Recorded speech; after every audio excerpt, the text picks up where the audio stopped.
Alhamdulillah, wassalatu wassalamu ala rasulillah Sayyidina wa maulana Muhammad ibni Abdillah wa ala alihi wa sahbihi wa man tabi'ahu wa mawalah. Ashhadu an la ilaha illallah wahdahu la syarika lah wa ashhadu anna sayyidana Muhammadan abduhu wa rasuluh la nabiyya ba'dah. Allahumma salli wa sallim wa barik ala sayyidina wa maulana Muhammadin nabiyil ummi wa ala alihi wa sahbihi wa barik wa sallim. Wa qala ta'ala fil Qur'anil azim wa huwa asdaqul qailin. A'udzu billahi minasyaitonir rajim. Ya ayyuhalladzina amanu taqullaha haqqa tuqatih wa la tamutunna illa wa antum muslimun. Wa qala ta'ala fi ayatil ukhra Ya ayyuhalladzina amanu taqullaha وقولوا قولا سديدا يصلح لكم أعمالكم ويغفر لكم ذنوبكم ومن يطع الله ورسوله فقد فاز فوزا عظيما. عباد الله أوصيكم ونفسي بتقوى الله وطاعته فقد فاز المتقون. Hadirin jamaah salat Jumat yang dimuliakan oleh Allah Subhanahu wa ta'ala.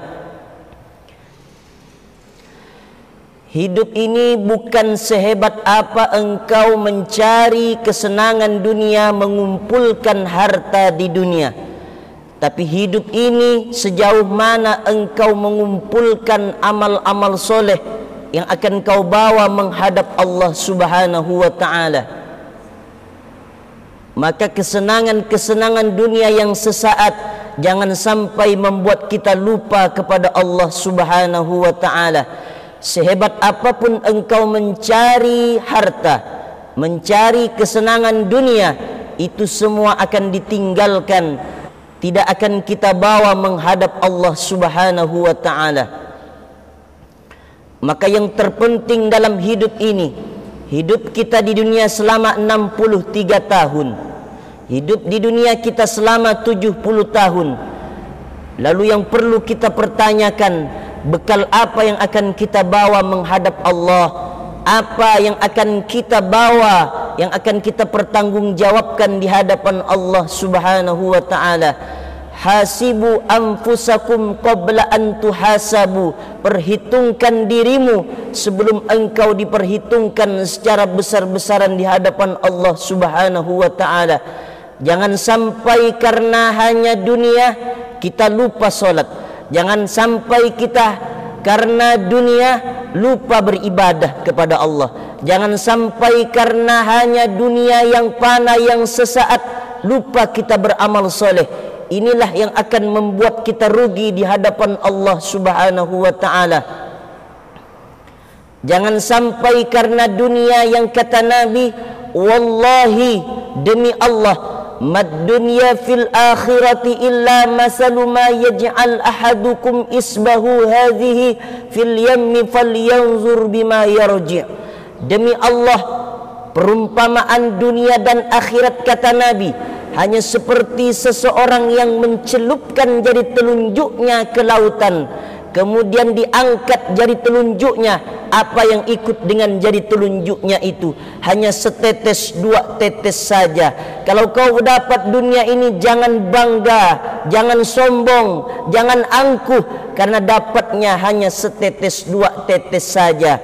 Tapi kalau kau tidak dapat di dunia ini, maka jangan bersedih hati, jangan berkecil hati, jangan berputus dari rahmat Allah Subhanahu wa ta'ala. Karena kata Allah dalam Al-Quranul Karim, wa ma min dabbatin fil ardi illa 'ala Allahi rizquha. Tidak ada satupun hewan yang melata di atas muka bumi Allah kecuali sudah dijamin rezekinya oleh Allah Subhanahu wa taala. Jangan khawatir, jangan bersedih hati, jangan berputus asa dari rahmat Allah Subhanahu wa taala. Cari rezeki Allah ketika Allah Subhanahu wa taala ridha kepada kita. Maka jangan sampai karena dunia yang sesaat, dunia yang fana yang akan kita tinggalkan, jangan sampai kita seperti apa yang difirmankan oleh Allah dalam Al-Quranul Karim. Baddalu ni'matallahi kufran.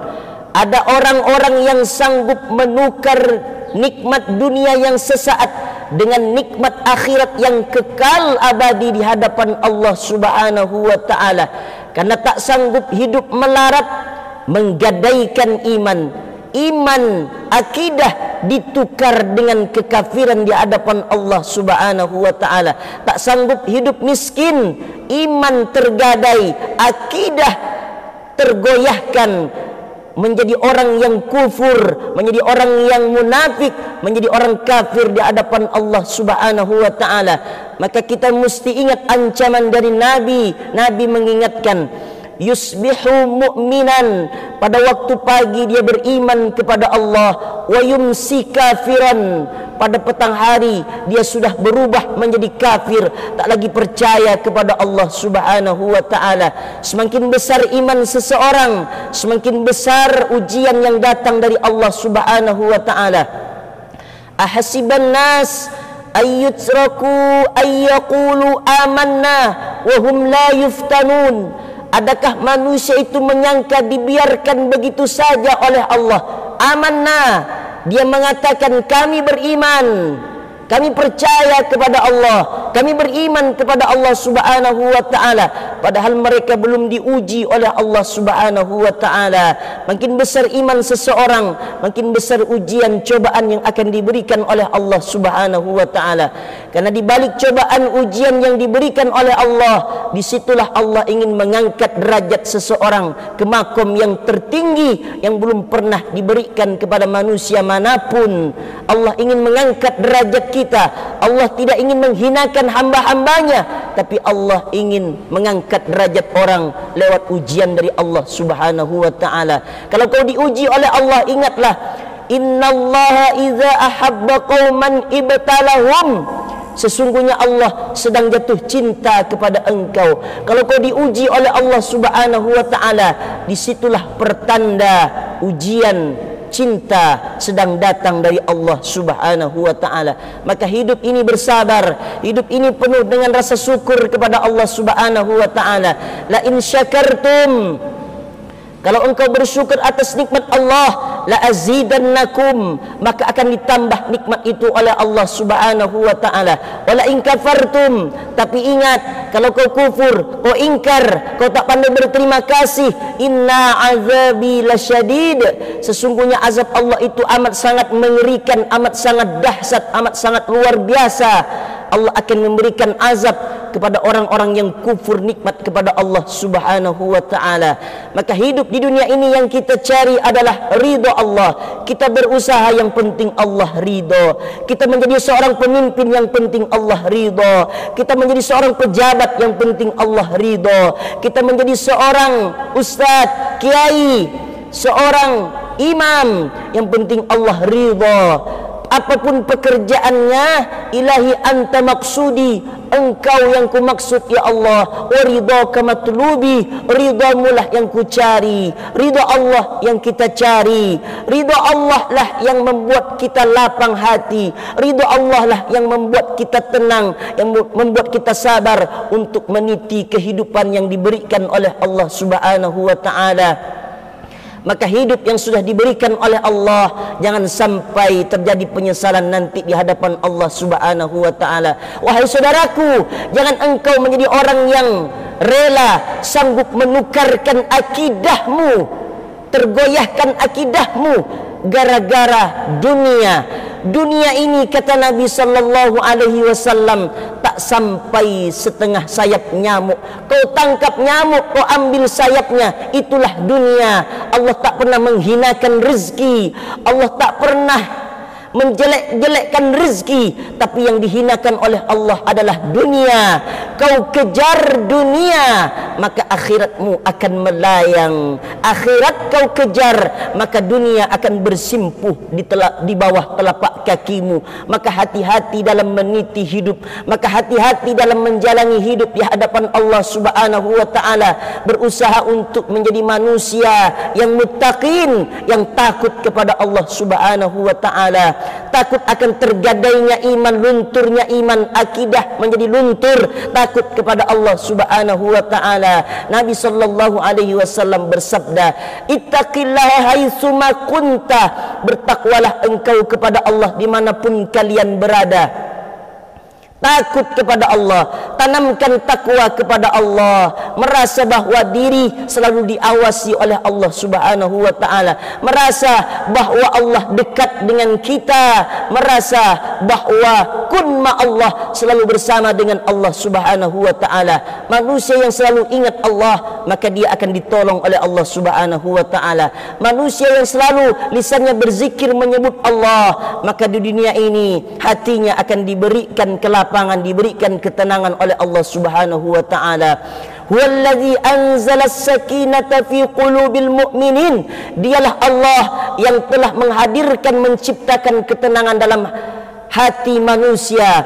Maka kalau hati ingin menjadi tenang, ingin menjadi tentram, hidup dijalani dengan penuh rasa damai, rasa bersyukur kepada Allah, maka selalu ingatlah kepada Allah. Fadhkuruni adzkurkum. Kalau kau ingat kepadaku, kata Allah, maka Allah akan ingat kepadamu. Ingat wahai saudaraku, Allah tak pernah melupakan engkau. Allah tak pernah jauh daripada engkau.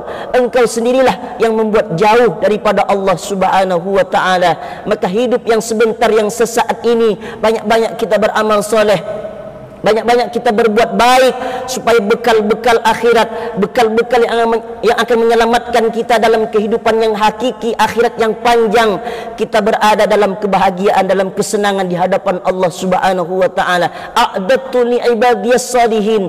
Aku sediakan bagi hamba-hambaku yang soleh, mala a'yunun ra'at, belum pernah dilihat oleh mata, wala udhun sami'at, belum pernah terlintas di telinga, wala khatara ala qalbi bashar, belum pernah terlintas di hati dan pikiran. Itulah nikmat surga yang dijanjikan oleh Allah Subhanahu wa taala. Al-jannatu u'iddat lil muttaqin, bahwa surganya Allah hanya dijanjikan bagi orang-orang yang bertakwa kepada Allah Subhanahu wa taala.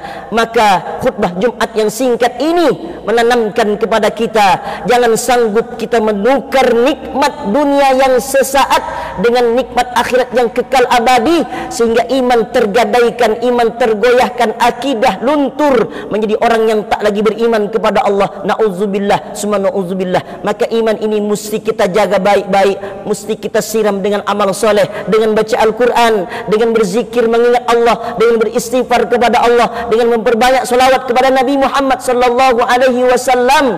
Maka disitulah Allah Subhanahu wa taala akan meningkatkan iman, akan menjadikan iman kita bertambah berkualitas di hadapan Allah Subhanahu wa taala. Barakallahu li wa lakum fil Qur'anil azim, wa nafa'ani wa iyyakum bima fihi minal ayati wadh-dhikril hakim, wa taqabbala minni wa minkum tilawatahu, innahu huwal ghafurur rahim.